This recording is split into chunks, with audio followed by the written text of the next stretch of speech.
संपत्ति दो भागों में नहीं बांटूंगा तो नहीं बांटूंगा। फिर इसमें लेट क्या बात है, तुम मरने के लिए तैयार।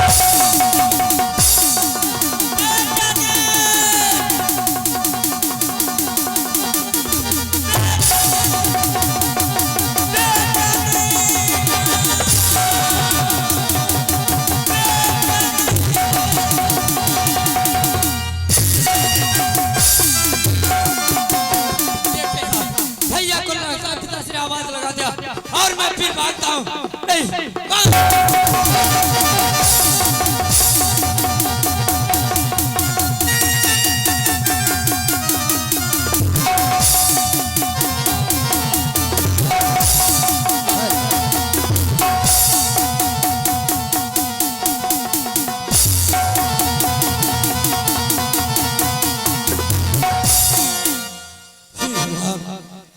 आज भी महल में सोया था और पिताश्री दरबार में अचानक मेरी कानों तक आवाज पहुंची, बचा और डील बचा। आखिर पिताश्री को क्या हो गया, जरा मैं चल करके देखता हूं।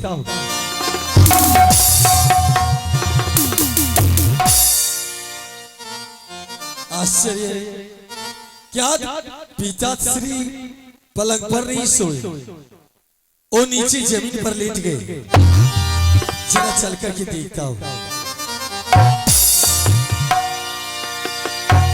पिताजी, पिताजी, कुछ तो बोलिए पिताजी, आंखें खोलिए पिताजी, मैं आपका बड़ा पुत्र नीलराज हूं। पिताजी कुछ तो बोलिए। अरे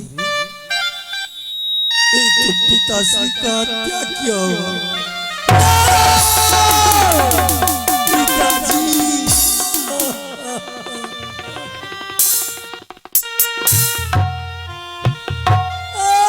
हमारा काम चोरी का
आप अपने सर पे हाथ रखकर रो रहे हैं, आखिर बात क्या है?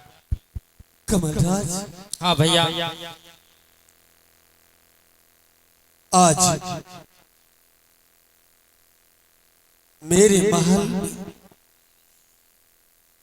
पार टूट कर गिर गया कमलराज। पहाड़ टूटकर?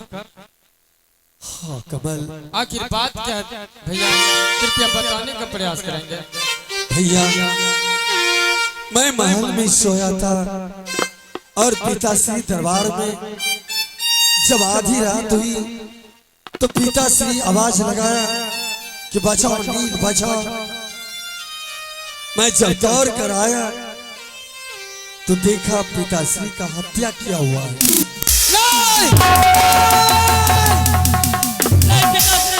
पिताश्री एक बार आंखें खोल कर देखिए पिताश्री, आपका पुत्र कमलराज आया है। पिताश्री एक बार देखिए। क्यों पिताश्री?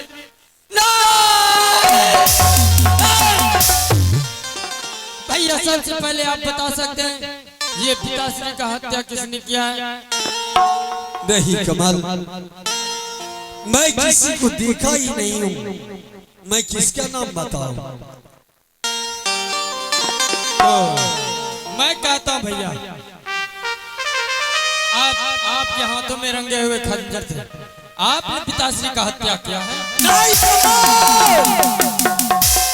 कमल, इस तरह से मत बोलो कि जिस हाथों से मैं नित्य प्रतिदिन पिताश्री का चरण दबाता हूं, जिस हाथों से निस्दिन पिताजी को भोजन कराता हूं, आज उस हाथों से पिताश्री का हत्या मैं कैसे कर दिया कमल? तो फिर भैया अगर आप कहते हैं मैं हत्या नहीं किया तो इसमें बात क्या है? मेरा ही नाम कह दीजिए कि कमलराज पिताश्री का हत्या तुमने किया है। नहीं कमल, मैं ये भी नहीं कह सकता हूँ क्योंकि मैंने किसी को देखा ही नहीं, तो मैं किसका नाम लूंगा? तो फिर भैया मैं कहता हूँ पिताश्री का हत्या आपने किया है और इस हत्या के अंजाम में मैं आपको इस महल से 14 बरस के लिए बर्बाद करता हूँ।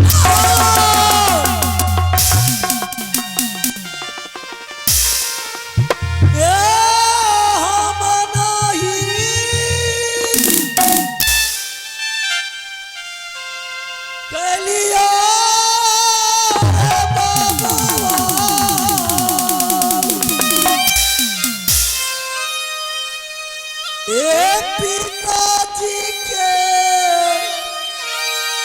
हत्या महल में ये सब रोज धोने से